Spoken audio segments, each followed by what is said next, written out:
de la iglesia, el arrebatamiento de la iglesia. En 1 Tesalonicenses capítulo 4, versículos 13 al 18, encontramos estas palabras. Tampoco queremos, hermanos, que ignoren acerca de los que duermen, para que no os entristezcáis como los otros que no tienen esperanza. Porque si creemos, vean el sí condicional, si creemos que Jesús murió y resucitó, así también traerá Dios con Jesús a los que durmieron en él. Por lo cual os decimos esto en palabra del Señor, que nosotros que vivimos, que habremos quedado hasta la venida del Señor, no precederemos a los que durmieron. Porque el Señor mismo, con voz de mando, con voz de arcángel y con trompeta de Dios, descenderá del cielo, y los muertos en Cristo resucitarán primero. Luego nosotros los que vivimos, los que hayamos quedado, seremos arrebatados juntamente con ellos en las nubes para recibir al Señor en el aire. Y así estaremos siempre con el Señor. Por tanto, alentaos los unos a los otros con estas palabras. Y en la primera carta a los Corintios, capítulo 15, versículos 51 y 52, el apóstol Pablo escribe: He aquí os digo un misterio. No todos dormiremos, pero todos seremos transformados. En un momento, en un abrir y cerrar de ojos, a la final trompeta, porque se tocará la trompeta y los muertos serán resucitados incorruptibles y nosotros seremos transformados. Vamos a dar un desarrollo, una exposición o una exégesis del pasaje primero de Tesalonicenses para comenzar a entender más o menos lo que el Espíritu Santo nos quiere dar y entender lo que Pablo, alineado con la carta a los tesalonicenses, nos quiso también revelar. Dice en primera de Tesalonicenses, regresamos otra vez al capítulo 4, que el apóstol Pablo estaba interesado que los cristianos de la iglesia de Tesalónica no ignoraran algo. Porque cuando Dios le interesa que sepamos algo, nos los reveló en la palabra de Dios. Los tesalonicenses estaban tristes porque se estaban muriendo muchos hermanos, vivían la persecución de los romanos desde luego, y pues muchos de ellos no tenían la Biblia como la tenemos nosotros completa. Entonces sabemos que en Latinoamérica, principalmente, no sé, en Colombia, en México, cuando alguien se muere, hay veces que hasta 6 meses, un año, los parientes se visten de negro. Las mamás se visten de negro, las abuelas se visten de negro y guardan luto, así se llama luto, así dicen luto aquí también. Luto 6 meses o un año, y llore al muertito. Y hay veces que te encuentras a personas que perdieron un hijo hace 3 años o 5 años y siguen tristes, siguen acongojadas, siguen con mucho dolor interno. Esto no puede ser así con los hijos y las hijas de Dios, porque si creemos, ahora si no crees en la resurrección, pues vas a seguir llorando durante 10 años. Pero cuando alguien se muere cercano a nosotros, hay una mezcla de dolor, porque somos seres humanos y es bueno llorar. Es terrible no llorar, porque puede desatar una depresión peor todavía. Entonces, bueno, es sano psíquicamente llorar, pero no llorar un año, o más de 3 o 4 meses. O tal vez, ¿verdad?, de vez en cuando tienes algún recuerdo de un hijo, de una hija, de tu esposo, ex esposa o y salen las lágrimas, no hay ningún problema. Pero estar constantemente en estado de tristeza es contra la salud mental, porque es terrible psicológicamente y además es una manifestación tremenda de incredulidad a la resurrección de Jesucristo. Entonces Pablo, con estos antecedentes, dice: no quiero que ignoren acerca de los que duermen. La palabra dormir, como lo vamos primero a demostrar, no significa que estamos en estado inconsciente en la muerte. Hay una secta que se llama los Testigos de Jehová. Ellos sí enseñan eso. Y vamos a demostrar con la Biblia a continuación de que en el momento que morimos, inmediatamente estamos o en la presencia del Señor los cristianos y los no cristianos descienden al centro de la tierra, donde se encuentra todavía el infierno, para esperar que pase los 1000 años del reino milenial de Cristo y resucitar, Apocalipsis 20 del 11 al 15, para el juicio del gran trono blanco. Entonces, hay varias resurrecciones en la Biblia. Cristo es la primera persona en la Biblia en resucitar sin volver a morir. Antes de Cristo, Él resucitó a varias personas, a Lázaro, pero Lázaro volvió a morir. Por eso se le llama en Colosenses el primogénito entre los muertos, el primero en su género, que ha resucitado para jamás morir. Porque en cuanto murió, dice Romanos 6, al pecado murió de una vez para siempre. Vayamos a Génesis 35 y veamos y demostremos con la Biblia a dónde se va el alma y el espíritu, o qué es lo que pasa en el momento de la muerte. La Biblia es el único libro que nos revela de qué forma tan maravillosa hay vida después de la vida, y que nuestros seres queridos que ya partieron están, que Riviera Maya, ni Hawái, ni la costa francesa, están en un lugar de descanso, tranquilos, aleluya, gloria a Dios. Y vamos a ver como a la mitad de la conferencia que nos están diciendo a nosotros, apúrense. Y nosotros aquí, alguien se muere en la ambulancia, se muere imposible, y abren la paso a la ambulancia y el muertito, y con los electroshocks, para levántese, ¿verdad? Para hacerlo morir, porque queremos que siga sufriendo con nosotros. Te decimos en México, esa es la neta, es la realidad. Si supiésemos que el morir es ganancia, y que el morir es el final de la vida terrestre, pero que después de la muerte, para eso Cristo vino al mundo, para vencer la muerte y decirnos, yo soy la resurrección de la vida. Juan 11, 25 y 26. Y si ustedes creen en mí, ustedes van a volver a resucitar igual que yo lo hice. Si Cristo no hubiera resucitado, no hubiera cristianismo. Porque la base del cristianismo no son dogmas, no son leyes, no son rituales, no son ceremonias. El cristianismo permanece en pie o se cae con la resurrección de Cristo. Es la base, la piedra angular del cristianismo, que su fundador volvió a vivir de entre los muertos. En Génesis 35, versículo 18, dice, y aconteció que al salírsele el alma. En la traducción la nueva versión internacional que le dije que es una de las peores, dice el suspiro. Imagínense nada más. Digo, por favor, esta palabra alma, en el original hebreo, es la palabra nepesh. Apúntala, como suena nepesh, con SH. Se pronuncia nepej. Al morir, algo se sale que etimológicamente esta palabra no se puede traducir suspiro o lo dejó. Hay otras traducciones que he leído que dice, y al morir lo dejó. ¿Que lo dejó qué cosa? Gasparín, el fantasma, que se fue de nosotros, ¿verdad? Y por eso es tan importante establecer el origen etimológico de las raíces hebreas y griegas para un estudio mucho más profundo de lo que Dios nos quiere decir. Ahora vamos a compararlo con el versículo 29. Y exhaló Isaac el espíritu y murió. Aquí se usa otra palabra hebrea, que se escribe ruach, con R de Raúl, A-C-H, se pronuncia ruach. Por ejemplo, cuando hablamos del Espíritu Santo, el Espíritu Santo es ruach, el kadosh.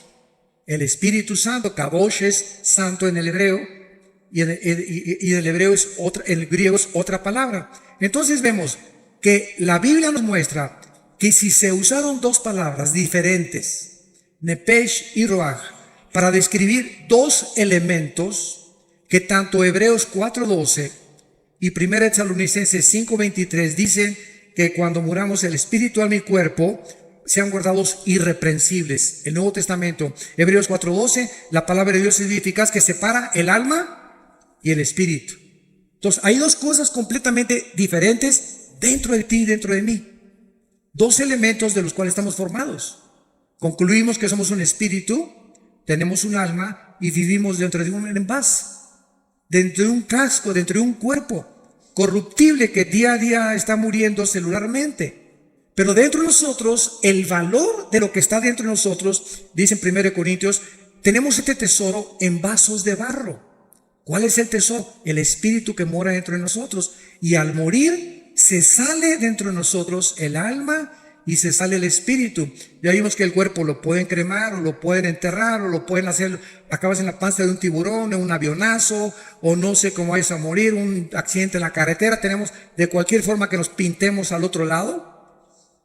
El cuerpo que Cristo resucite no va a ser tu cuerpo, va a ser un cuerpo completamente nuevo.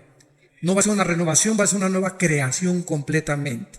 No va a usar nada de nuestro cuerpo Cristo con la nueva formación que vamos a tener, como lo vamos a ver más adelante. Ahora, ¿qué es el alma?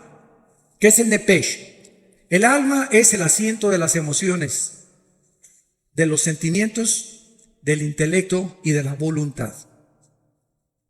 Y hay dos palabras que se usan como sinónimos en el Antiguo Testamento, que es alma y corazón. Cuando dice la Biblia, sobre todas las cosas guarda tu corazón, es el alma. El corazón es el centro de mis sentimientos, de mi voluntad, de mi intelecto y de mis emociones. Emociones, sentimientos, voluntad e intelecto. Y cuando hablamos nosotros entonces del alma, nos damos cuenta que cuando nosotros nacimos como lo vimos en las primeras conferencias, con cuerpo y con alma, pero el espíritu murió con Adán. Nacimos muertos. Efesios 2:1, muertos espiritualmente ante Dios, separados de Dios, de la comunicación. Se rompió la comunicación, se rompió el contacto con la fuente de energía, y nacemos los seres humanos sabemos que en lo más profundo, dice Colosenses 3:11, Dios puso la eternidad en nosotros.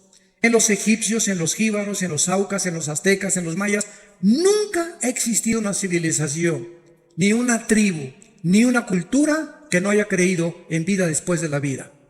Los egipcios enterraban a sus muertos con comida, con sus armas. Algo les decía que las iban a necesitar. Los hindúes, los griegos, los babilonios, los egipcios, los sumerios, los asirios, los egipcios, todas las culturas a través de toda la historia siempre han tratado de invocar algo, inventar algo, y como no saben, agarran un tronco, fabrican un dios y se hincan ante la obra de sus manos. O agarran un yeso y fabrican con la piedra un ídolo y se hincan ante el ídolo. O si no, adoran al sol o a la luna o a una pirámide, pero el hombre es incorregiblemente, como dijo Sigmund Freud, religioso. Y esta religiosidad no la pueden explicar, ¿verdad? Los psicólogos, ni los psiquiatras, ni los antropólogos o sociólogos, porque esta religiosidad es simplemente la eternidad con la cual nacimos y tenemos una sensación de que algo trasciende esta vida. Tiene que haber algo que trascienda esto. Y por eso los ocultistas o los brujos hacen comunicación con los espíritus, con el espíritu de Cuauhtémoc, con el espíritu de Cristóbal Colón, comunicarse con el más allá, los ovnis, seres extraterrestres. Siempre estamos buscando algo que trascienda nuestro mundo, porque sabemos que no es todo lo que hay aquí en el planeta Tierra. Y dice Jeremías 17:9, engañoso es el corazón más que todas las cosas. En el original hebreo dice, chueco y torcido nacieron los sentimientos, las emociones, el intelecto y la voluntad de los seres humanos. Nacimos así, chuecos. Mis sentimientos son engañosos, mis emociones son engañosas, mi intelecto está deteriorado y estoy completamente lejos de la voluntad de Dios. Tienes que nacer de nuevo, le dijo Dios al hombre más religioso de Israel, Nicodemo, Juan capítulo 3. Entonces, esta es la razón por la cual no debemos de confiar en nuestras emociones y sentimientos, porque son engañosos, torcidos, completamente desviados de la voluntad de Dios. Y cuando comenzamos a Dios, viene la reprogramación de mis sentimientos y mi voluntad. Y ahora Dios me dice, Armando, no hagas caso de tus sentimientos, haz caso de lo que dice la palabra de Dios. Obedéceme y hazme caso. Es que, hermano, me dice una muchacha, me casé, me estoy enamorada de Chencho, hermano, y tiene convertible, y tiene una carrera, y tiene dinero, pero no es cristiano, pero estoy seguro que se va a convertir cuando nos casemos. Perdón. Entonces yo le digo a esta muchacha, mira, fíjate lo que sucede. Cuando una persona cristiana viola la palabra de Dios porque cree que los fines justifican los medios, o porque cree que son puros pretextos, y se casa con una persona que no es cristiana, en ese momento el bien está haciendo y queda empoderado debajo del mal. Porque cuando el bien se pone bajo el mal aprisiona al bien y pierdes la brújula del Señor y tú acabas convirtiéndote en la religión de tu esposo o acabas siguiendo las cosas de tu esposo. ¿Por qué? Porque desobedeciste a Dios y Dios no puede ser burlado.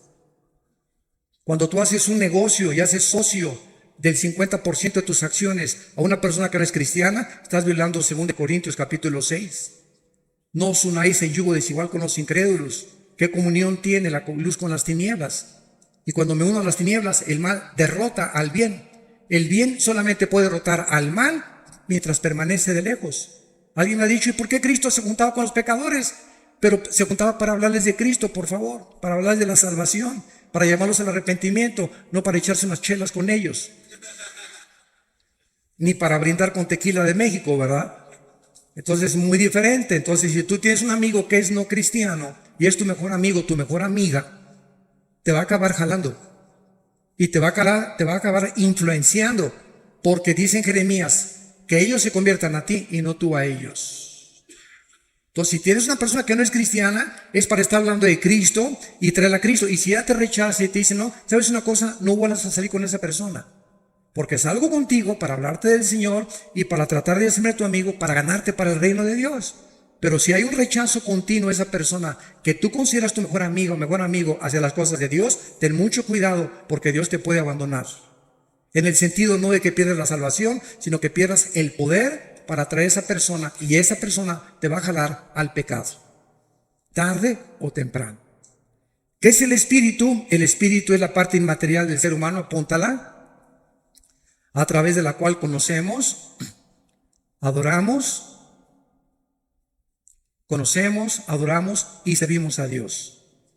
Juan 4:24, porque Dios es espíritu. Entonces, a Dios se le tiene que conocer solo a través del Espíritu Santo. Si ninguna persona en esta mañana o en esta tarde no tiene al Espíritu Santo, aunque te pongas en flor de loto, meditación trascendental, budismo zen, y te vayas a un parque, te concentres, etcétera, etcétera, te estás comunicando con espíritus malignos que te van a engañar. Cristo dijo en Mateo 11:25 al 27, nadie conoce al Padre sino el Hijo y aquel a quien el Hijo lo quiera revelar. ¿Quieres conocer a Dios? Nadie puede conocer a Dios sin antes conocer a Cristo, porque es Cristo el que nos da a conocer al Padre. Es imposible conocer a Dios sin Cristo primero, porque Cristo lo vino a revelar y Él es el que nos lleva al conocimiento del Altísimo y del Señor de los cielos y de la tierra. Muy bien, una vez que vemos esto, nos damos cuenta, ¿verdad?, que entonces se sale al morir el alma y el espíritu. Ahora vayamos a Apocalipsis, capítulo 6, y veamos dónde están los que salieron de sus cuerpos, si están dormidos o roncando. Nada de eso. Apocalipsis 6, versículo 9 al versículo 11. Cuando abrió el quinto sello, vi bajo el altar, en el cielo, Juan veía con sus ojos que tenía abajo o con sus ojos espirituales. Juan, cuando subió al cielo, su cuerpo se quedó abajo, ya lo vimos, porque la carne y la sangre no pueden de la corrupción. El espíritu del capítulo 4 dice, oyó una voz que dijo, sube acá, y subió al cielo. Se desprendió y se salió de su cuerpo y fue en el espíritu al cielo. Y en el cielo vemos que el espíritu tiene ojos que no son físicos. Y cuando tú eres cristiano, comienzas a adquirir ojos espirituales y oídos espirituales y lengua espiritual. Dice 1 Corintios 2 que hablamos palabras acomodando lo espiritual a lo espiritual. Oímos los que dijo Cristo, el que tenga oídos, oiga. Oídos espirituales se refería a Él. Y el que tenga ojos, que pueda ver. Entonces, en el cielo, los ojos que operan no son los ojos físicos, sino los ojos espirituales. Y Juan los que están en la otra vida pueden ver. ¿Y qué cosa fue lo que vio Juan? Las almas bajo el altar de los que habían muerto como mártires. Tal vez fueron los que mató el anticristo. Y Juan los estaba viendo. Y no se puede ver algo que es incorpóreo, inodoro e incoloro, no son como otra vez como Gasparín el fantasma. Algo vio Juan y tenemos un cuerpo intermedio, 2 Corintios 5, el 1 al 7, mientras se nos da el cuerpo resucitado, glorificado en la resurrección de los muertos. Entonces, si tú te mueres ahorita, te vas inmediatamente ausentes del cuerpo, presentes en el Señor, y mientras viene la resurrección, necesitas una cobija allá arriba. Necesitamos una manta, necesitamos algo, porque el alma y el espíritu siempre están vestidos por toda la eternidad. Dice el versículo 10, y clamaban a gran voz, las almas que han muerto pueden ver, pueden oír y pueden comunicarse en el cielo. La voz, las ondas sonoras viajan en el cielo, el sonido viaja en el cielo.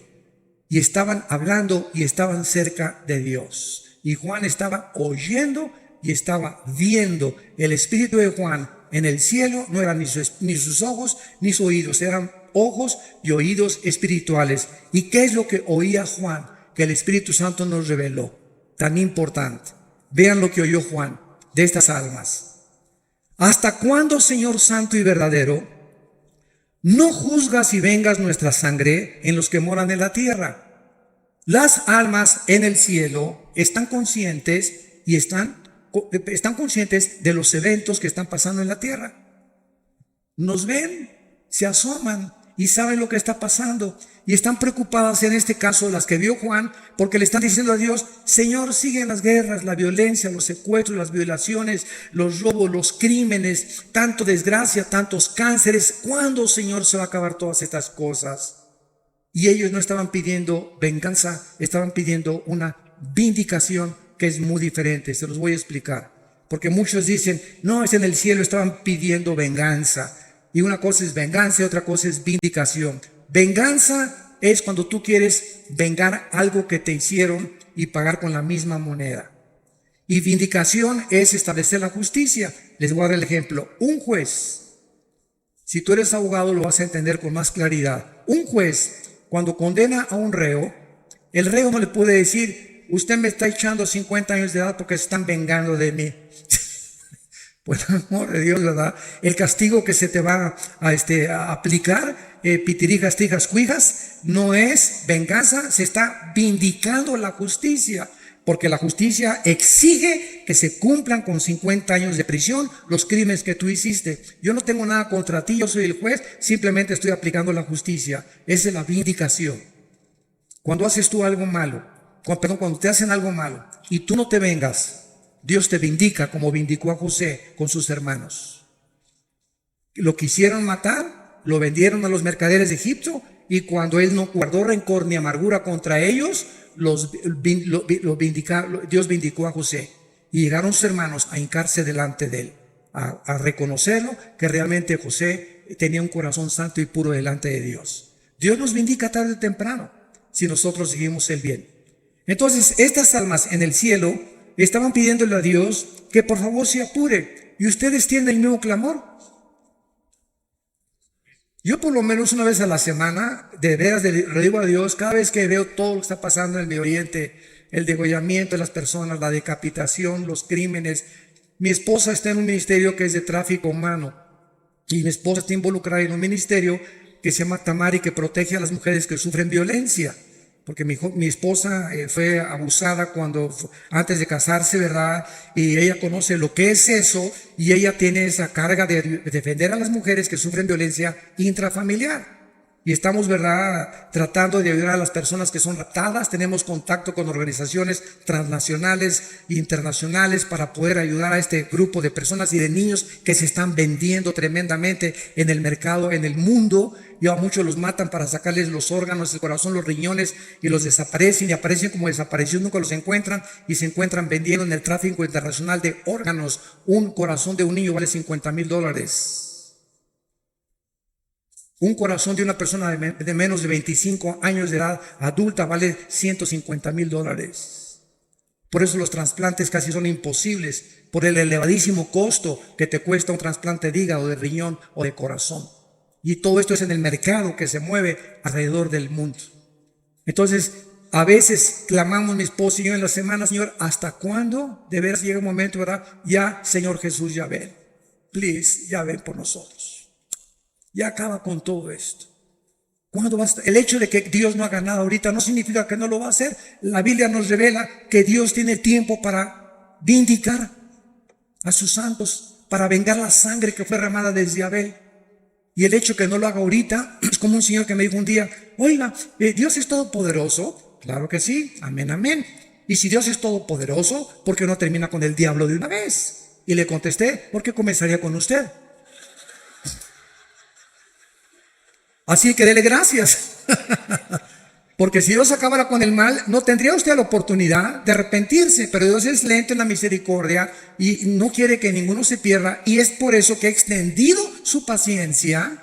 Porque aunque haya mucho mal, hay muchas almas que tienen que ser salvadas. Pero cuando se cumple el número, como dice aquí, versículo 11, se les dieron vestiduras blancas y se les dijo que descansaran un poco de tiempo hasta que se completara el número de sus consiervos y sus hermanos que habían de ser muertos como ellos.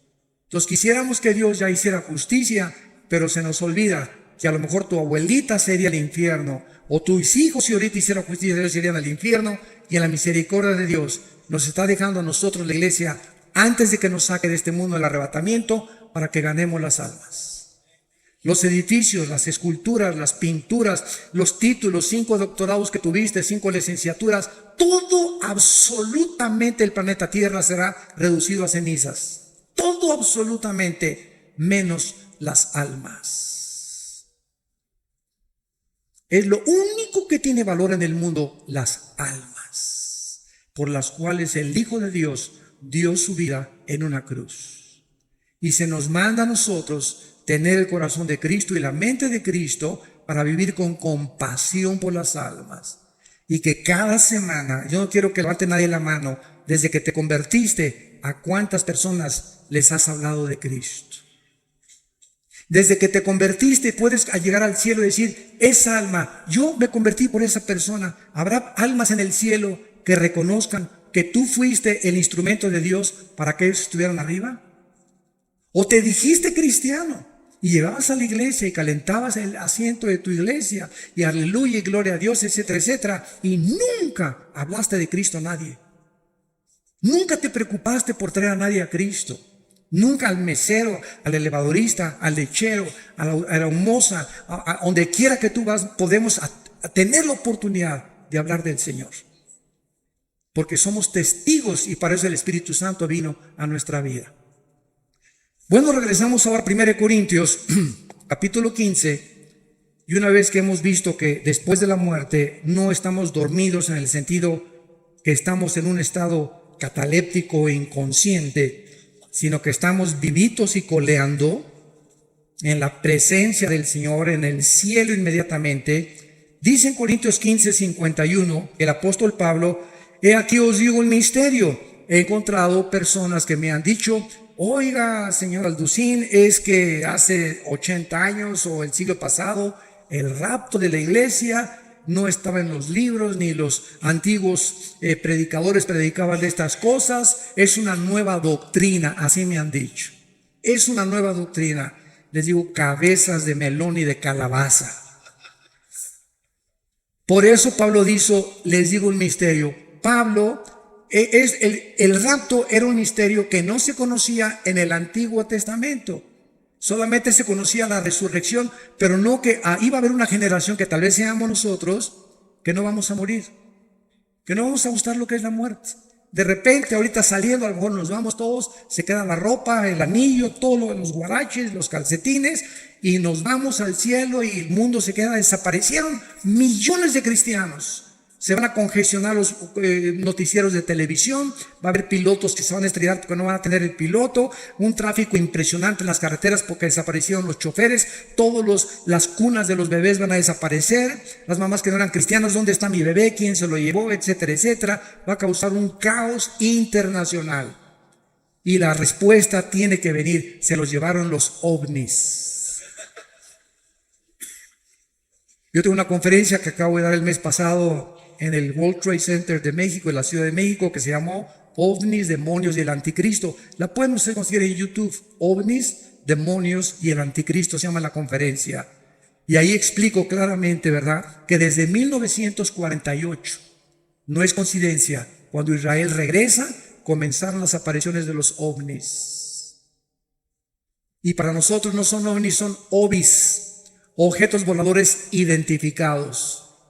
Una vez tuve un argumento con ufólogos, se llaman los especialistas en los ovnis, y me dice, ustedes los cristianos, esto fue una escuela, y me dice, ustedes los cristianos, señor Altucín, no creen en los ovnis, ¿verdad? ¿Y cómo pueden ustedes negar los videos y algo que es real? O sea, se han fotografiado, hay testimonios de personas. Y le dije, usted está equivocado. Nosotros no negamos esto que es, como usted dice, corroborado por la misma ciencia. Es más, la Organización de las Naciones Unidas nombró a una señora oficialmente para investigar el fenómeno extraterrestre.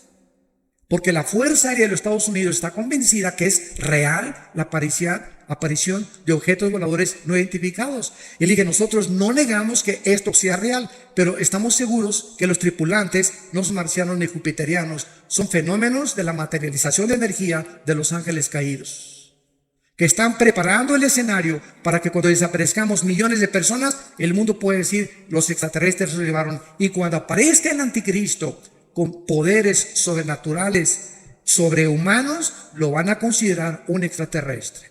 ¿Y quién como él? Nadie podrá luchar contra él. Y el líder religioso que aparezca lo van a adorar como un santo, porque está haciendo milagros. Porque cualquier milagro hace que las personas se hinquen sin saber que los milagros tienen el origen o satánico o de Dios. No todos los milagros vienen de Dios. Satanás tiene el poder de materializar la energía. Entonces, este misterio que Pablo está relatando nos dice, ¿cuál es el misterio? Que no todos vamos a morir, no todos vamos a dormir, sino todos seremos transformados, cambiados. En un momento, va a ser instantáneo, en un parpadeo de los ojos. Y dice a la final trompeta, muchos han dicho que es a la final trompeta del Apocalipsis. Un error también doctrinal, porque las trompetas del Apocalipsis son para el juicio, son de juicio. Y aquí es la trompeta para llevar a los santos a el cielo. Si nosotros estudiamos en el libro de los Números, las trompetas que se usaban en el pueblo hebreo, vamos a encontrar que se usaba un shofar, que es un cuerno de carnero. Síganme con cuidado. Cuando acampaban todos los israelitas, las 12 tribus alrededor del tabernáculo, este, oeste, oriente y occidente, cuando acampaban alrededor, siempre el tabernáculo miraba hacia el oriente. Y cuando necesitaban, no tenían iPhones, no tenían correo, no tenían teléfono, para poder movilizar al pueblo, cerca de 2 millones de personas, usaban los sacerdotes shofares y tenían 2 toques. Escuchen, el toque para que se reunieran todos en el campamento era así.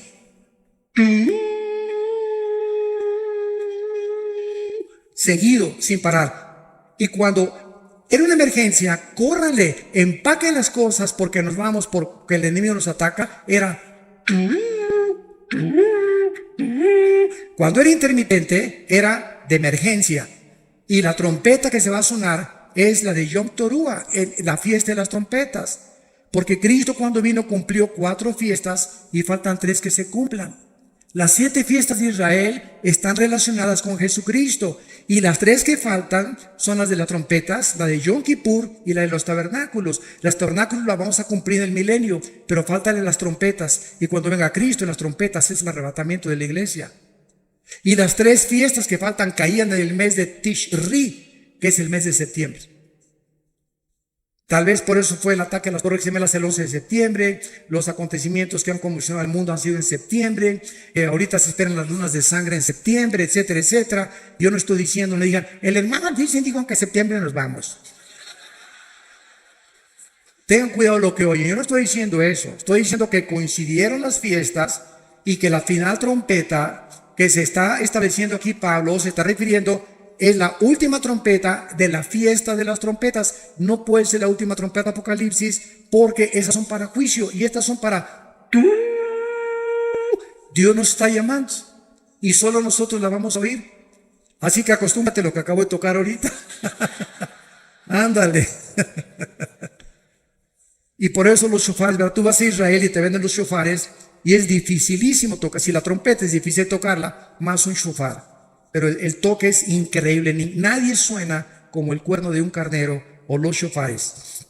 Entonces, veamos ahora, veamos a Tesalonicenses y dice así la explicación.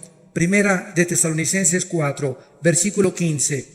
Por lo cual os decimos esto en palabra del Señor, que nosotros que vivimos, los que habremos quedado cuando venga el Señor o hasta la venida del Señor, no precederemos a los que durmieron. O sea, si viene Cristo hoy en la tarde, hoy en la noche, a las 10 de la noche, vamos a suponer, antes que nosotros seamos arrebatados, van a resucitar todos los que murieron de Pentecostés a nuestros días.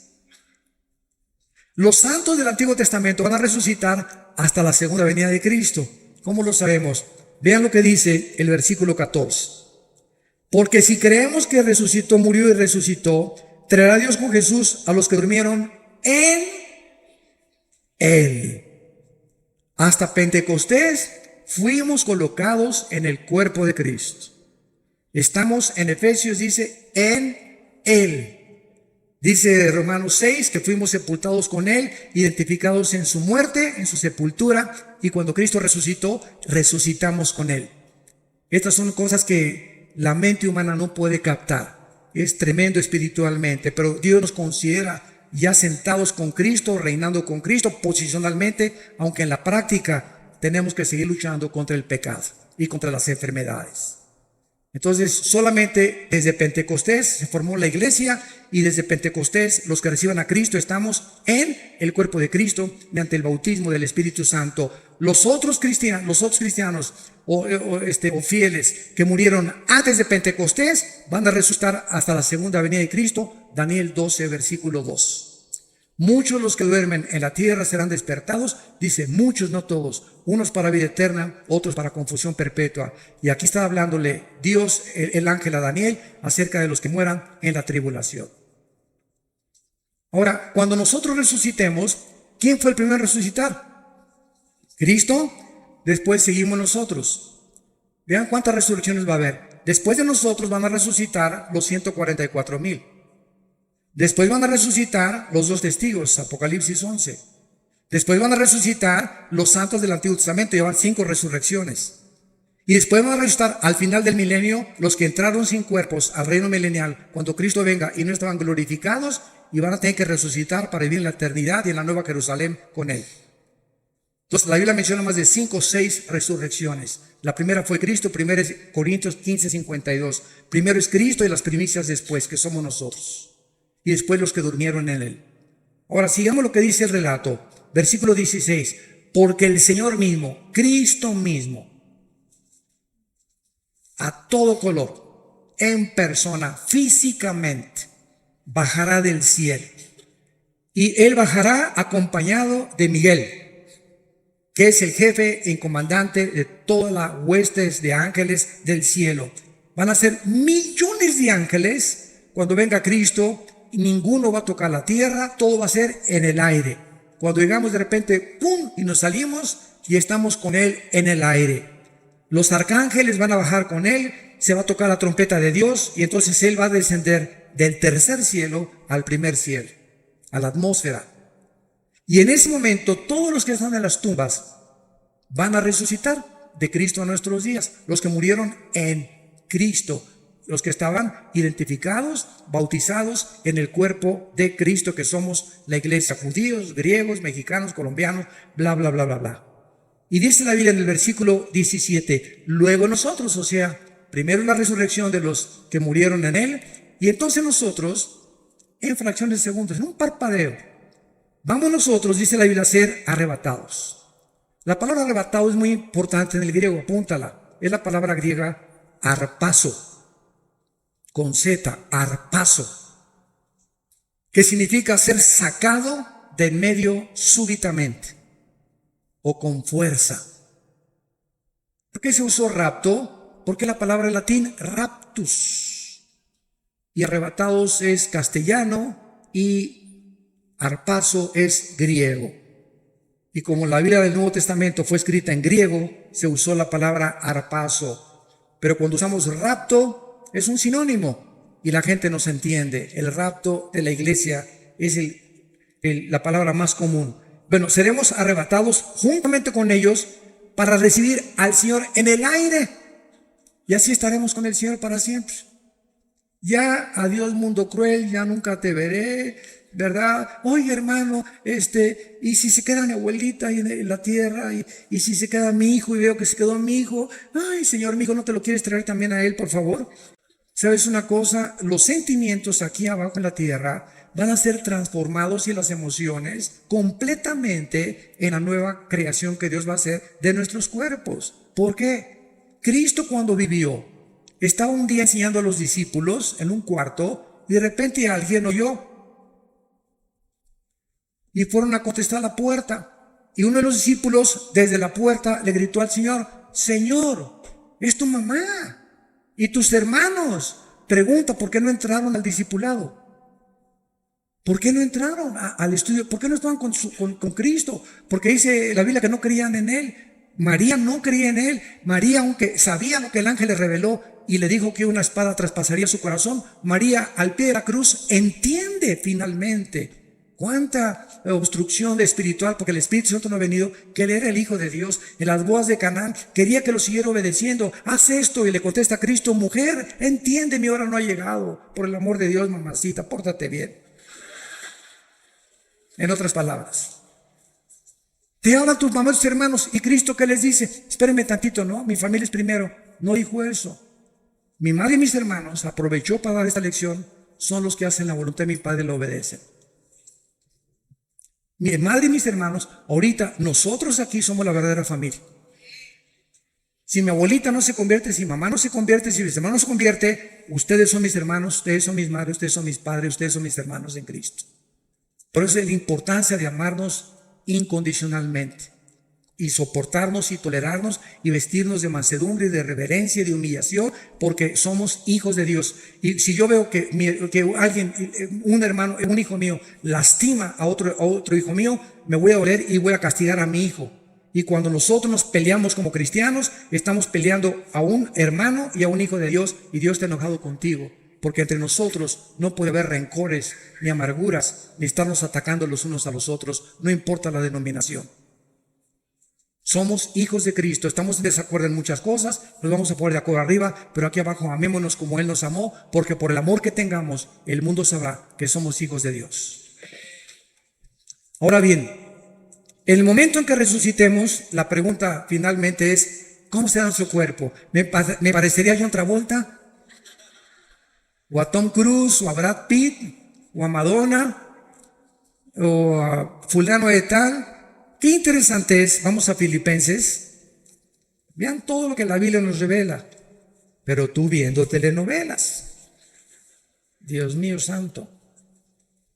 Dice Filipenses capítulo 3, versículo 20 y 21. Mas nuestra ciudadanía está en los cielos, de donde también esperamos. Esta es la vida del cristiano. Estamos en una continua esperanza de que venga. Estamos esperando al Salvador, al Señor Jesucristo, el cual transformará, o sea, cambiará completamente nuestro cuerpo de la humillación nuestra para que sea semejante, igual al cuerpo que cuando Cristo resucitó tenía después de haber muerto en la tumba en Jerusalén, para que nuestro cuerpo sea igual al cuerpo, con la semejanza, con las características que el cuerpo de Cristo tenía. Ahora viene la otra pregunta para terminar: ¿cómo era el cuerpo de Cristo y qué características tenía? Número 1, cuando Juan se acercó a la cruz, vio una gota de sangre mezclada con agua que salía del costado de Cristo, porque los soldados romanos, sobre todo los centuriones, que eran los jefes de los soldados, tenían la obligación de jamás bajar a nadie de ahí cuando tuvieran el 100% de seguridad que había muerto, porque ahí de ellos, si bajaba alguien todavía estaba coleando, ¿verdad? Tenían que asegurarse que estaba completamente muerto. Entonces el centurión, como no le golpearon las piernas a Cristo, ni le rompieron las piernas, que era la costumbre de los crucificados, les rompían los meniscos de las piernas para que se colgara el cuerpo y murieran. Si no habían muerto, se muriera de asfixia. ya no podían, el cuerpo ya no podía hacer esto y se morían sin aire, se asfixiaban. Pero a Cristo no le rompieron las piernas. Fue el único crucificado que no rompió las piernas porque se profetizó que no romperían ningún hueso. Entonces el centurión agarra la lanza y le atraviesa del lado izquierdo al lado derecho a Jesucristo, lo atraviesa de lado a lado, traspasando el pericardio, que es la capa que envuelve al corazón. Y cuando Juan se acerca y escribe hace 2000 años, señores cardiólogos que nos escuchan, ateos o escépticos, vio una gota de sangre mezclada con agua, y la cardiología moderna testifica que cuando esto se combina, el agua con la sangre, es por una rotura del pericardio, de la capa pericárdica, que es la que envuelve todo el corazón. Esto nos explica, esto es impresionante, el Salmo 22. Porque el Salmo 22 es un salmo que escribió David 1000 años antes de la crucifixión. Comienza: Dios mío, ¿por qué me desampararon? Y explica lo que Cristo estaba experimentando en la cruz, 1000 años antes de que Él fuera crucificado. Y pone, clavaron mis manos y mis pies, sobre mi ropa jugaron suertes. Y entonces dice el Salmo: mi corazón fue como la cera derritiéndose en medio de mis entrañas. Pregunta: ¿de qué clínicamente, cómo podemos decir que ocasionó la muerte de Cristo? No murió de asfixia, no murió de desangramiento, porque cuando ya salió la sangre mezclada con agua, ya no tenía una sola gota de sangre en su cuerpo. El corazón fue como cera. Lo que ocasionó la muerte de Cristo fue que el corazón le explotó de dolor.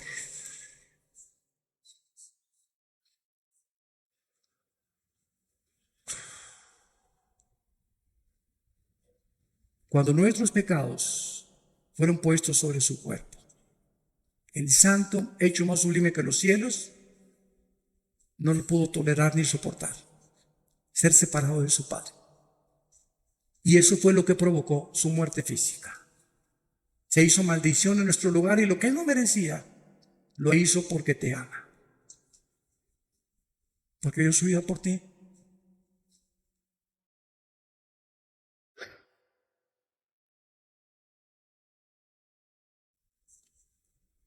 En segundo lugar, vamos a Lucas capítulo 24 y veamos otra característica de Jesús cuando resucitó. Esto es también muy interesante.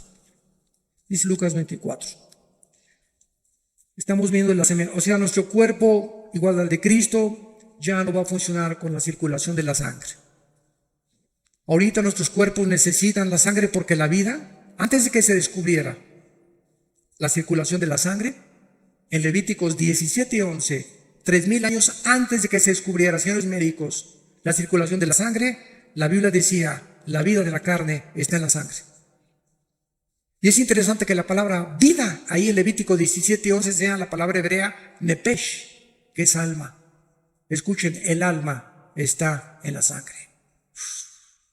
El alma se transmite en la sangre. Por eso la sangre de José no podía ser transmitida a María, porque hubiera sido un alma pecadora, la del Hijo de Dios. Dios tenía que poner el cromosoma Y en María para que el Hijo de Dios naciera sin pecado, transmitido por la infección del ser humano. Entonces no vamos a tener sangre, vamos a estar regidos por otras leyes fisiológicas. Dice en Lucas 24, versículo 36, mientras ellos hablaban de estas cosas, aquí estamos viendo a los judíos, a los discípulos, apóstoles, ya caminando, todavía Jesucristo ya había resucitado. Jesús se puso en medio de ellos y les dijo: paz a vosotros, shalom, shalom, shalem, tranquilos, calmados, mantengan la serenidad interior. Es lo que la palabra shalom abarca como 10 traducciones. La palabra shalom en el hebreo es un estado de bienestar, de tranquilidad, de seguridad, de esperanza, donde no eres perturbado por nada. Puede el mundo estar temblando, puede caer el petróleo, pueden caer los billetes de dólares, puede haber una guerra, pero tú estás completamente como un pajarito junto a una cascada inmensa. El pajarito está dormidito, ni pío, pío, pío hace, porque sabe que la cascada nunca llegará a él. Esa es la paz que sobrepasa todo entendimiento. Estar en medio del huracán y de los problemas, pero sabemos que estamos seguros en las manos del Señor. Para siempre.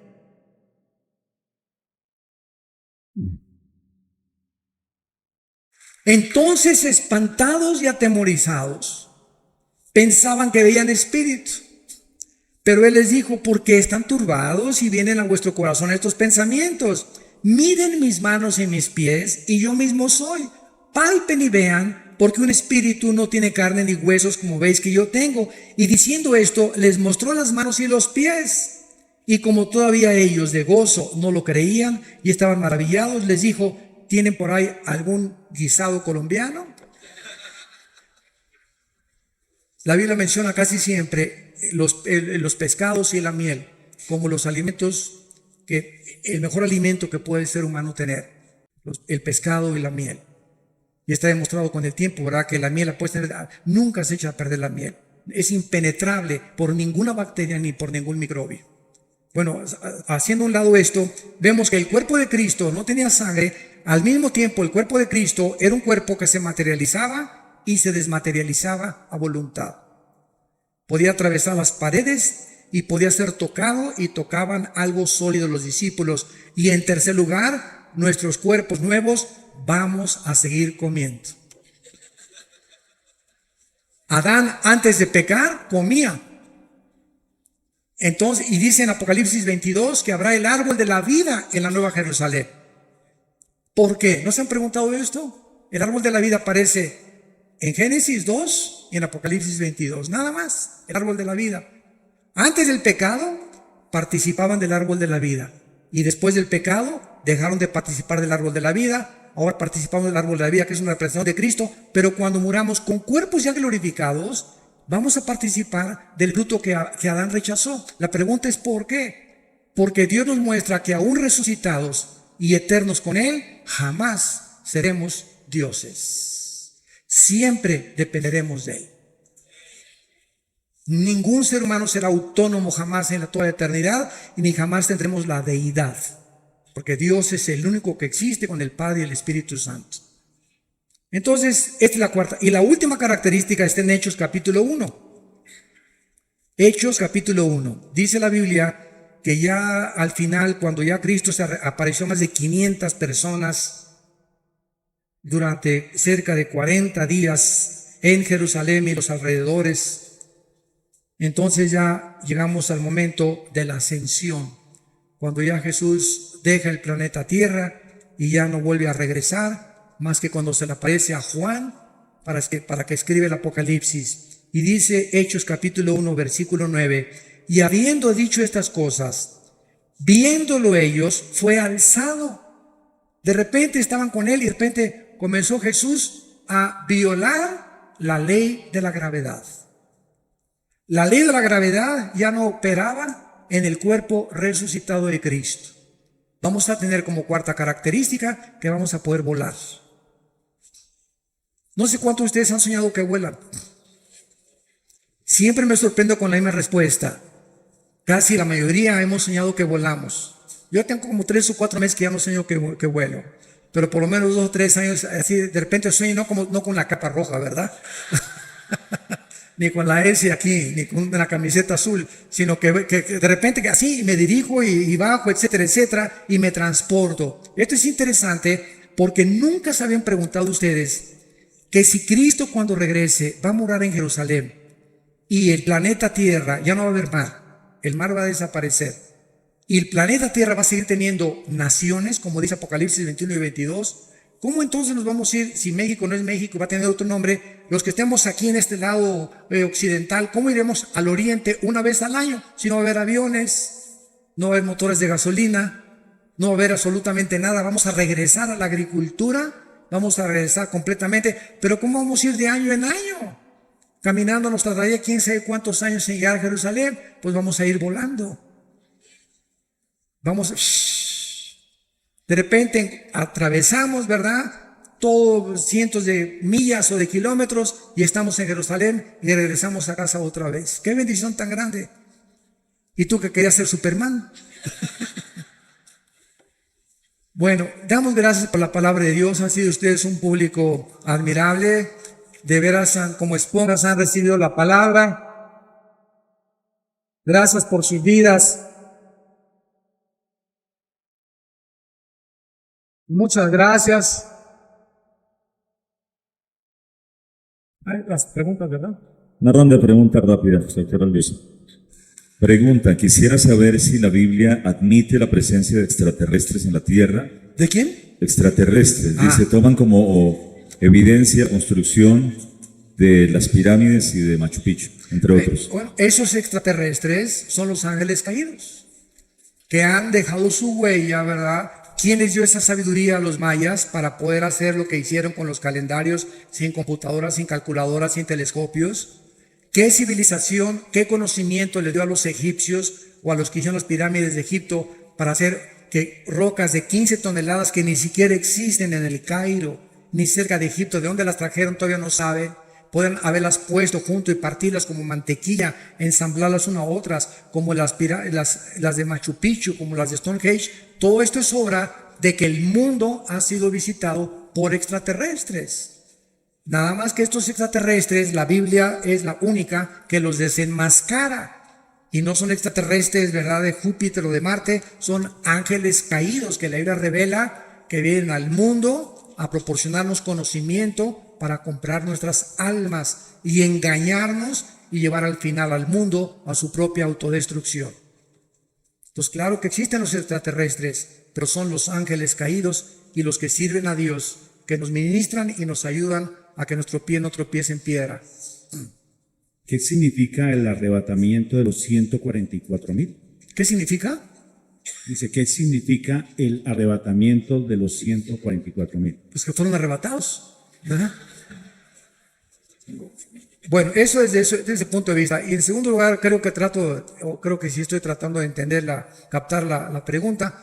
Tal vez, ¿qué significa teológicamente? No, me imagino que es eso. Bueno, es importante que entendamos lo siguiente: la iglesia tiene que salir del mundo para que Israel vuelva a entrar al campo a jugar en lugar del Barcelona. Entonces es importante que los judíos vuelvan, por eso dice Romanos 9, Romanos 10 y Romanos 11, 3 capítulos de Romanos dedicados a explicarnos que Dios no ha terminado con los judíos. Están en la banca, ahí está el Chicharito en la banca todavía. Y después le dan su chance, ¿verdad?, para que meta el gol y pase el Real Madrid, ¿verdad?, a la liga. Entonces ¿cómo que hay? Cuando los judíos, ¿verdad?, salgamos nosotros, la banca, que están en la banca, van a entrar al partido y entonces será predicado el Evangelio eterno y Dios escogerá 144,000 judíos que pueden ser colombianos, porque hay judíos colombianos sin que tú lo sepas, hay judíos mexicanos, hay judíos etíopes, hay judíos franceses. Repito, las 10 tribus se perdieron y fueron dispersas por todo el mundo y hay cantidad de judíos que no saben que son judíos y Dios va a levantar de todas las naciones, va a ser el último ejército de Dios. Entonces significa que Israel vuelve otra vez a entrar al campo, al escenario, y ahora le toca a Israel la evangelización última del mundo. ¿Hay alguna información genética que pueda determinar que una persona sea homosexual o lesbiana? Si hubiera algún gen que determinara eso, entonces no habría ninguna responsabilidad y la Biblia sería mentirosa, porque entonces yo no tendría ninguna base para poder condenar a una persona que ha escogido ser mujer y es hombre, o a un hombre que ha escogido ser hombre y es mujer. Entonces no hay ningún gen absolutamente que demuestre eso. Esto es una aberración completa que han tratado de usar para justificar precisamente un pecado de homosexualidad o de lesbianismo. Quiero decirles que de acuerdo al doctor James Dobson, que es un psiquiatra, psicólogo norteamericano cristiano en Los Ángeles, de acuerdo a sus investigaciones, la mayor parte de los homosexuales vienen de hogares de matriarcado, donde en el hogar no había una figura masculina como el patrón. Era la mamá la que mandaba y la que daba las órdenes. Donde el papá perdió completamente toda la autoridad y la mujer tomó la autoridad. El niño, varón, necesita un patrón de un hombre. Esto es indispensable para su crecimiento y salud psíquica normal y espiritual. Entonces, la mayor parte de ellos han sido de estos hogares, y otra parte, dice el doctor Dawson, la mayor parte también de los homosexuales, casi un 50 y 50%, han sido personas abusadas en su infancia o en su juventud sexualmente. Hay muchachas que desgraciadamente tienen una experiencia sexual antes de casarse a los 14, 15 y 6 años de edad, y fue horrible esa experiencia, y entonces agarran un odio inconsciente contra los varones, y en ese momento Satanás te manda una señora, véngase para acá mi nena, aquí te cuido yo, etcétera, etcétera, y sin que se den cuenta comienzan a desarrollar un amor hacia las mujeres y un odio hacia los varones.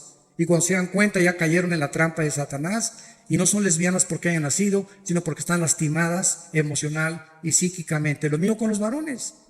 Muchachos, que mi esposo y yo a todos los homosexuales y los que tenemos en la iglesia, porque tenemos muchos y los aceptamos, pero les decimos los aceptamos porque la iglesia es un hospital, pero ustedes tienen que cambiar su conducta y echarle ganas y discipularse y confesar su pecado, y si a los 6 meses o un año no han cambiado, no los mandamos a un campamento de jóvenes, ni que enseñen la escuela dominical, ¿verdad? Tampoco. Tienen que pasar 4 o 5 años, ¿verdad? Para que podamos realmente ver que hay fruto. Decía David Wilkerson, un grande hombre de Dios que fundó los Teen Challenge, el desafío de la juventud, los centros de rehabilitación más grandes cristianos del mundo. Él el pastor en Times Square de la iglesia pentecostal Asambleas de Dios. Y decía David Wilkerson que de todas las personas que ha conocido, heroinómanos, cocainómanos, marihuanos, etcétera, etcétera, el homosexual es la persona más difícil de rehabilitar, pasando los 25 años de edad. Antes de los 25 no están tan lastimados y hay mucha oportunidad de salvarlos, pero ya a los 30, 40, si siguen practicando eso, es 10 veces más difícil. Doctor Alducin, ¿es bíblico la doctrina de cubrir los objetos y personas con la sangre de Cristo? No. Ejemplo, yo cubro con la sangre de Cristo mi casa. ¿En qué Biblia está eso? Ni en los mormones está eso tampoco, ¿verdad? Yo creo que ni en el Corán está eso. Esas son costumbres y tradiciones que hemos inventado. ¿Qué es la sangre? ¿Qué es la sangre? La sangre es la vida. Cuando Jesús derrama su sangre, ¿qué derramó? Su vida, porque la vida está en la sangre. Entonces, cuando tenemos a Cristo entre nosotros, ¿a quién tenemos? La vida de Cristo. Y cuando decimos, la sangre de Cristo me cubre, ya estoy cubierto, porque lo tengo a Él dentro de mí. Entonces no necesito que te cubra la sangre de Cristo, porque no aparece, ya fuimos rociados con la sangre de Cristo, dice 1 Pedro, cuando recibimos a Cristo dentro de nosotros, y fue su sangre la que nos dio la vida, porque es la vida la que está en la sangre. Como tampoco ya hay que ungir mi coche cuando compro un carro, mi casa, para que no entren los demonios, porque todas estas cosas pertenecieron al Antiguo Testamento. Ahora es la oración, tengo mi casa, mi coche, mi motocicleta, Padre, te encargo mi casa, reprendemos todo espíritu de aquí, esta casa es usada para la gloria de Dios, mi carro es para la gloria de Dios, guárdanos de choques y accidentes, pero estar ungiendo las cosas perteneció al Antiguo Testamento, porque el aceite era un símbolo del Espíritu Santo. La única parte que se usa el aceite en el Nuevo Testamento es en Santiago 5, unjan a los enfermos, y los líderes y la oración de fe salvará al enfermo. Pero estar ungiendo y bajo la sangre de Cristo, etcétera, etcétera, son frases que hemos acuñado, ¿verdad? Y queremos, yo entiendo lo que quieren decir, ¿verdad? Te cubro con la sangre de Cristo, o sea que estoy diciéndole a mi hijo, ¿verdad? Que el Señor te proteja, pero si mi hijo se porta mal, ni la sangre de Cristo lo va a cubrir. Entonces no es mágico esto. Casi es como el agua bendita.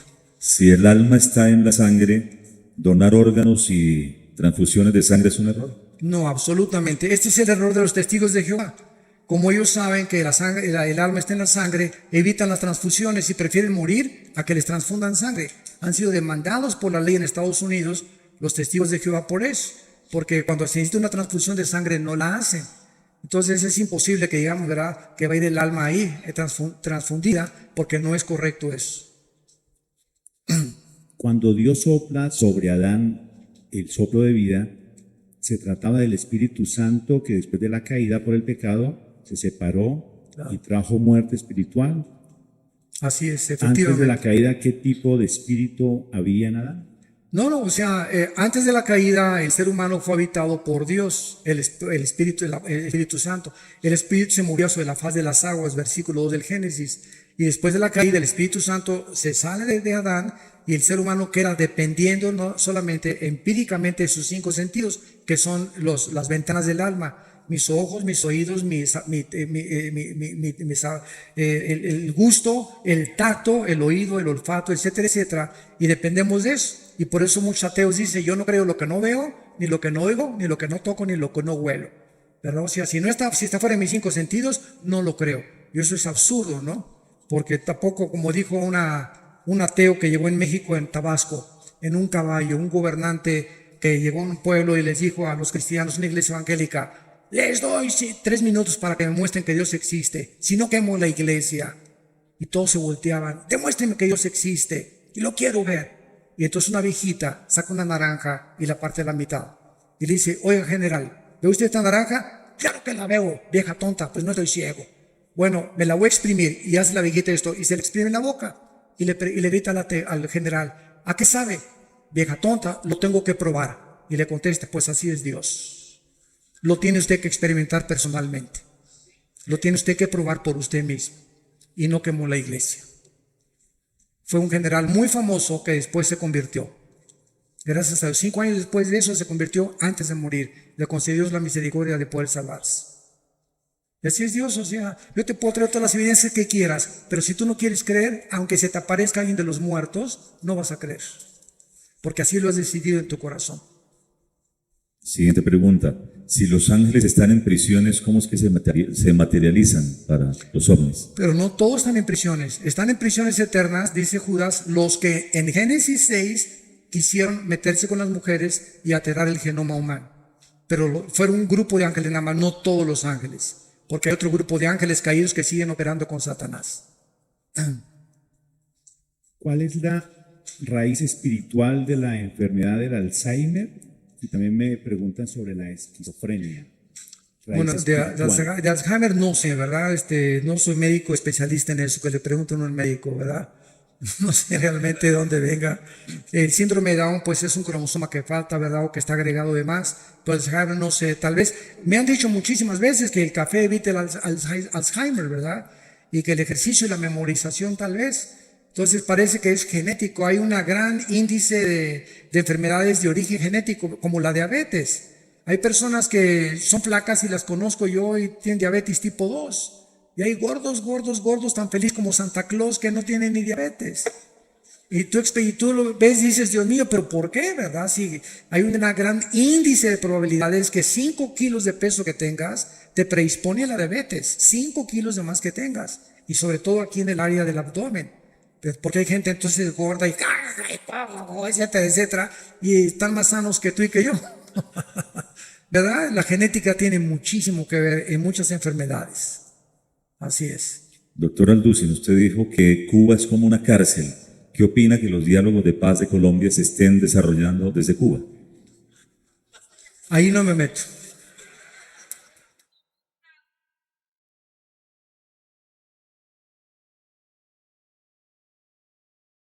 No me meto porque estoy en un país que no es mi país. No sé las intenciones del gobierno actual colombiano. Y no puedo juzgar así porque no estoy muy inmiscuido ni profundizado en este problema político, ni con las FARC tampoco. Entonces, disculpen, no puedo opinar en algo que no tengo la suficiente información, ¿verdad?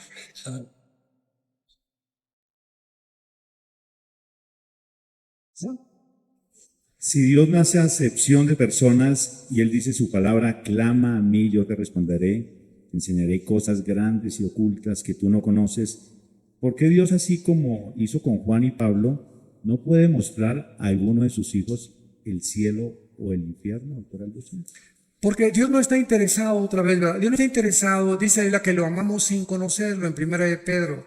Entonces, el justo por la fe vivirá. No es por la vista, es por lo que oímos, y lo oímos por la palabra de Dios. Entonces, si nosotros vemos, ya no es fe. Pero si creemos lo que no vemos, Romanos capítulo 4, entonces verdaderamente estamos justificando que somos hijos de Dios. Porque la fe es la certeza de lo que se espera. La fe está relacionada con el futuro, con algo que no veo. Pero estoy convencido, aunque no lo vea, que viene a mí. La convicción de lo que no se ve, la certeza de lo que se espera. Entonces, si no están estos factores involucrados, no es fe. Entonces, si estamos viviendo en un mundo donde necesitamos ver, ya no estamos caminando por fe. Y el diablo es especialista en tratar de que nos salgamos del camino de la fe y que dependamos otra vez de nuestros 5 sentidos. Yo no estoy en contra de las sanidades, de que los pastores en nuestra iglesia oramos por los enfermos. Mi hermano y yo hemos liberado, como ustedes no se imaginan, a personas endemoniadas casi en último grado. hemos oído a los demonios cómo nos han hablado y nos han maldecido, etcétera, etcétera. Es un mundo que es real, que si ustedes lo vieron y son ateos o agnósticos, se dan cuenta que esto no es una paranoia en un enfermo psiquiátrico, son entes trabajando dentro de seres humanos y de animales, y oramos por los enfermos también, pero sabemos que dentro de la soberanía de Dios, a Él le agrada sanar a unos y a otros dejarlos enfermos.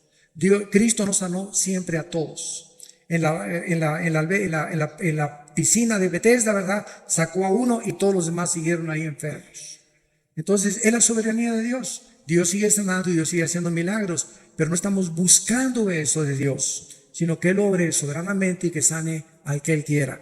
Pero siempre tenemos que orar por los enfermos, donde quiera que tengamos la oportunidad, oremos por ellos, porque Dios los puede sanar y Dios sigue haciendo milagros, pero ya no depende de nosotros, depende de su soberanía, ¿verdad? ¿Qué opina de la Iglesia Ministerial de Jesucristo Internacional que da profecía colectiva masiva? ¿Cuál es esa? ¿La de José Luis Ramírez? ¿Que él dice que es Dios o cuál es esa? No sé cuál es. Mira, no, eso es un movimiento político. Dice que dan profecía colectiva y generalizada. ¿Pero es evangélica o dentro de qué está clasificada? Cristiana. Si es cristiana no me meto, no quiero criticar a nadie, ¿verdad? No sé nada, no estoy informado, no sé por qué oran, por qué no oran, qué profecías dan, etcétera, etcétera. Lo único que sabemos es que si alguien está profetizando lo que va a suceder, no es un profeta de Dios. Porque el profeta ya no es el que anuncia cosas futuras, sino el que habla para edificación, exhortación y consolación. 1 Corintios 14:2. Muy bien. ¿Hay otra pregunta? Cuando se nombró al actual o se eligió al actual Papa, cayó un rayo en el Vaticano. ¿Esto fue alguna señal? Ya te Darío. Yo le dije a mi esposa, esto no es una coincidencia, que haya exactamente caído en la cúpula de San Pedro, el momento en que esta persona estaba ahí, ¿verdad? Y ya los presagios que no es un buen presagio, desde luego eso sabemos que no es, puede ser una señal de Dios, de que algo se viene más adelante o se avecina algo, ¿verdad? O que algo malo va a suceder, pero no sabemos hacer especular. Lo único que sabemos es que no es coincidencia, fue algo real, fue algo impresionante que fuera en la mera cúpula de San Pedro, y esto desde luego que no es algo positivo, ni es algo bueno, ni una bendición, ¿verdad? Entonces no sabemos qué realmente detrás, qué se encuentra. Hay preguntas que en realidad la gente quiere escuchar una respuesta y veo que esta es de mis hermanos de Venezuela que nos acompañan hoy. ¿Cree usted que la situación que se vive en Venezuela, el socialismo y otros países que se unen al socialismo es parte de lo profético o tiene algún fin esta situación que se vive en Venezuela? Bueno, otra vez, sin querer inmiscuirme mucho en política, solamente puedo decir lo siguiente, ¿verdad? Que mientras no haya una oposición, no hay democracia. Y mientras algún gobierno no le permita a la oposición votar y expresarse libremente, se acabó la democracia. Entonces es una farsa, ¿verdad? Y si algún gobierno está profesando una cierta democracia y con los hechos y las acciones demuestra lo contrario, pues está demostrando completamente, ¿verdad?, que están engañados a sí mismos y que han adoptado otra clase, como tú lo acabas de decir, ya no es democracia, es un socialismo que tiene una tendencia tremenda hacia el comunismo, hacia la izquierda, hacia un gobierno totalitario y dictatorial. Doctor Alducin, ¿cómo se puede explicar la charla que tuvo Saúl con Samuel por medio de una divina? Muchos han dicho que esto no pudo haber sido una realidad porque no hay comunicación con los muertos. Sin embargo, aquí no hubo ninguna comunicación con los muertos. Cuando Saúl fue a conseguir a la bruja de Endor para tener contacto con Saúl, para tener contacto con Samuel, que había muerto y Saúl ya había llegado, podríamos decir, ya había cometido la blasfemia contra el Espíritu Santo. Saúl ya había llegado al colmo de los colmos y ya acabó con los brujos, ¿verdad? Entonces, cuando esta mujer invoca, dice la Biblia que cuando sale Samuel de entre los muertos del Sheol, ella se espanta, Y entonces ahí estoy viendo a dioses, y la palabra que se usa ahí es Elohim. Estoy viendo dioses porque es el plural de Dios. Y la profecía que le da Samuel a Saúl se cumplió, y el diablo es un mentiroso.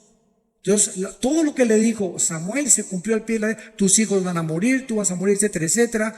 Y le dio la última advertencia de Dios. Entonces yo pienso que en la soberanía de Dios las excepciones no rompen las reglas. Y Dios lo permitió en su soberanía para poder castigar finalmente a Saúl eternamente con sus hijos. Menos Jonatán, ¿verdad?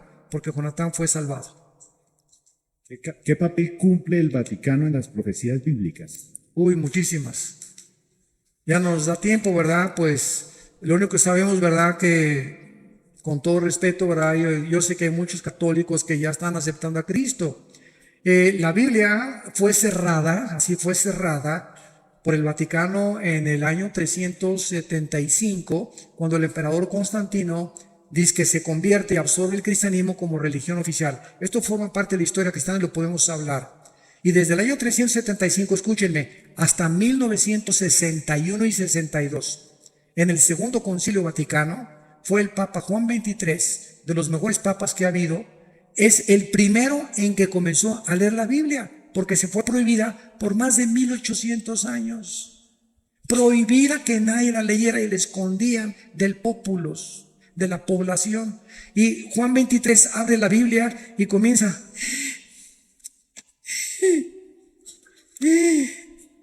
Dios mío, ¿verdad? ¿Cuántas cosas? ¿Y qué hace Juan XXIII? Comienza a ser iluminado en la soberanía de Dios, y Juan XXIII comienza a quitar las imágenes, manda a quitar el latín de las misas y comienza a permitir que el pueblo lea la Biblia sin el imprimatur ni la autorización de un cardenal o de un obispo.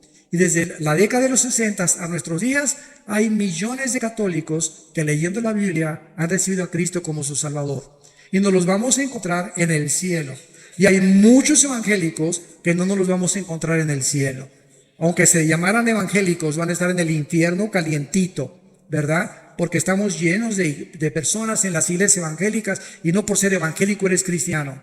O porque tu papá es monja, tu tía es monja, porque tu papá es pastor, o porque tu tía es el cardenal de no sé dónde. Tienes que nacer de nuevo. Entonces, mientras tú no tengas una experiencia personal con el Hijo de Dios, tú no puedes estar seguro de tu salvación. Entonces, Dios es soberano. Ahora, claro que un católico que se convierte a Cristo tiene al Espíritu Santo y no tarda en salirse, porque Dios no nos llamó a la idolatría.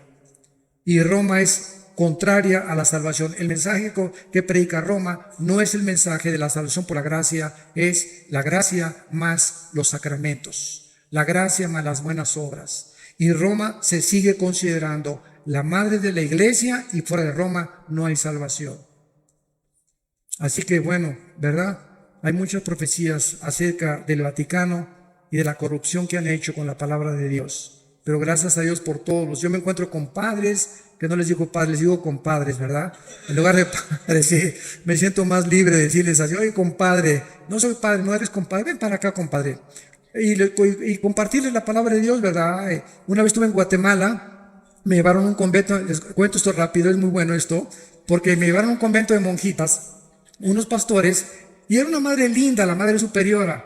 Y entonces les dije, ¿qué hacen aquí encerradas, hermanas? Y se voltearon: ¿cómo que qué hacen aquí encerradas? Le digo: sí, ¿qué hacen encerradas? ¿No leen la Biblia? Sí, claro que sí, pastor. Pues dice Mateo 28, 19, 20, vayan y prediquen el Evangelio. ¿Qué hacen aquí encerradas? El diablo las ha engañado, que se queden encerradas, y si siguen encerradas, ¿cómo van a salvar las almas? Y se volteaban a ver, unas otras comenzaron a persinarse, a sacar sus estampitas. Y entonces la madre superiora me llamó a su oficina y me dijo: oiga, pastor, quiero hablar con usted. Oré con ella y recibió a Cristo. Dice: nunca lo habíamos considerado. Le dije: es la trampa más grande de los monasterios y los conventos. Dios no quiere que nos encerremos. Si nos encerramos, ¿cómo vamos a ganar las almas? Él dijo: vayan y prediquen el Evangelio a toda criatura. Y el diablo los encierra para contradecir las órdenes de Jesucristo. Y eso fue lo que les movió el tapete, para poder entender que estaban engañadas.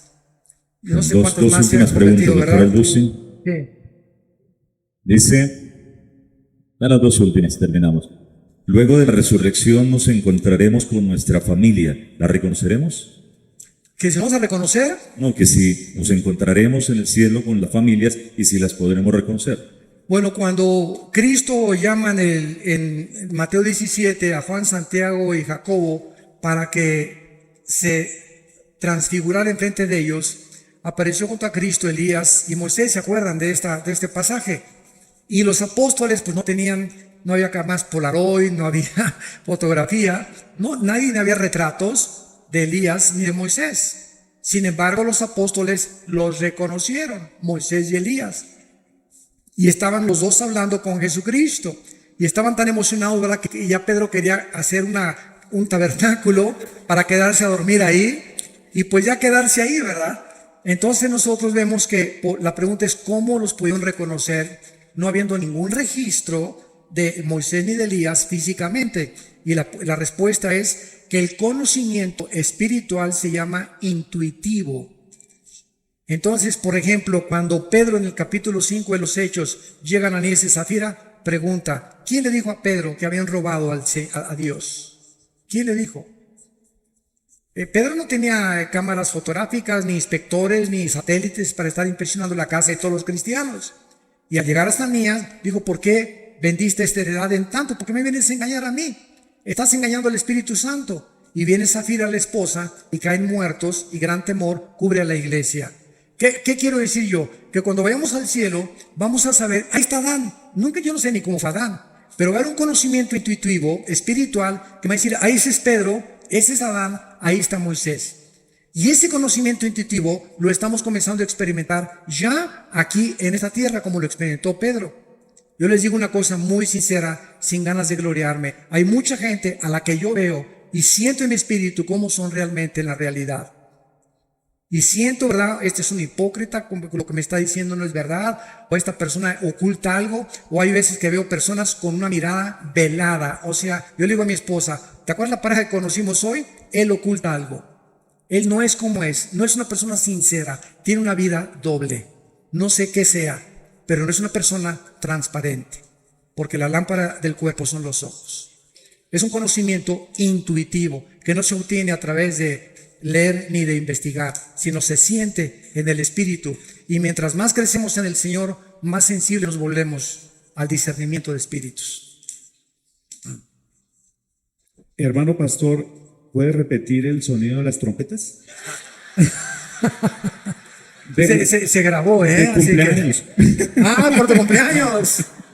No es broma, no es broma. Es muy bromista y yo lo llamo y le digo apóstol y me dice, ¿qué hubo, querubín? Apóstol de ¿Qué apóstoles. tanto? Exacto, que el tema de la apostolitis, así es rápido. Yo rápido. no acabamos aquí ahorita con eso. No, resumen, ¿Cuánto hay de tiempo? 2 minutos. ¿Sí? Bueno, va a ser este último tema, ¿verdad? En el año 2001, un pastor, y todo esto lo puedo decir porque es público, ¿verdad? Entonces aquí no hay nada así de ni lastimar susceptibilidades, ni mucho menos. En el año 2001, un pastor en California llamado Peter Wagner, en una reunión de una iglesia, acercó a una mujer profeta y le puso las manos y le dijo, el Espíritu dice que tú vas a ser el fundador de la Coalición Apostólica Internacional. Entonces, este hombre, a las 2 semanas de que esta supuesta profetisa le haya dado este mensaje, comenzó a hacer inscripciones cobrando $250 para que se inscribieran todos los que querían ser profetas. Y se formó la Coalición Apostólica Internacional. Posteriormente, en una ciudad de Centroamérica, se juntaron en un estadio como 50 pastores para autonombrarse ellos quiénes eran los apóstoles verdaderamente. Y de ahí para adelante, ¿verdad? Pues ahora ya casi todos son apóstoles y todos son profetas. Una vez en el Enlace me entrevistaron, por eso no me vuelven a invitar, en un programa para entrevistarme y dije lo que estoy diciendo ahorita públicamente. Desde hace 2000 años, ni los padres de la iglesia, ni Juan Calvino, ni Martín Lutero, ni David Brainerd, ni D.L. Moody, ni George Whitefield, ni los grandes predicadores de la historia, ni Billy Graham, ni Luis Palau, ni Billy Sunday, nadie en 2000 años se había vuelto a autonombrar apóstol. ¿Por qué? Porque los apóstoles fueron escogidos por Cristo y tenían condiciones para ser apóstoles. Haber estado con Cristo desde el bautismo del río Jordán hasta su resurrección. Y como Pablo fue el único que no pudo cumplir estas condiciones, él se autonombra como un abortivo y dice: soy el último de los apóstoles. Yo, amigos míos que me dicen y los aprecio, que son apóstoles, les digo: entonces Pablo fue un mentiroso porque tú eres el último. Y le digo: y en la Nueva Jerusalén aparecen los nombres de los 12 apóstoles. Le digo: y no encontré el tuyo. Ahora bien, la mayor parte de estas personas, y vuelvo a repetir, yo tengo mucho y los aprecio mucho, pero me da una tristeza lo que han hecho con la Biblia. Usan el libro de los Efesios. Vamos a Efesios capítulo 2. Y esta es la piedra fundamental que la mayoría usa para justificar que el apostolado prevalece y que apareció de repente en el siglo XXI otra vez. Bueno, dicen ellos en Efesios capítulo 4, versículo 11 y 12: y él mismo constituyó a unos apóstoles, a otros profetas, a otros evangelistas, a otros pastores y maestros, a fin de perfeccionar a los santos para la obra del ministerio, para la edificación del cuerpo de Cristo. Entonces ellos contestan y dicen lo siguiente, porque he tenido muchos debates con ellos. Y siempre les digo: vamos a la palabra de Dios y a ver quién gana. Bueno, la respuesta, el argumento es esto. Fíjese, hermano, me dicen, fíjese usted muy bien lo que dice aquí, que estos 5 ministerios están hasta que lleguemos a la unidad de la fe y no hemos llegado. Digo: mi querido hermano, usted conoce las leyes en la Biblia de lo que se llama la hermenéutica. La hermenéutica es una rama de la teología que nos enseña cómo interpretar correctamente la exégesis de la Biblia. Y le dije: y si usted entiende que ninguna Biblia es de interpretación privada, vayamos a Efesios capítulo 2. A ver, acompáñame a leer Efesios capítulo 2, versículo 20.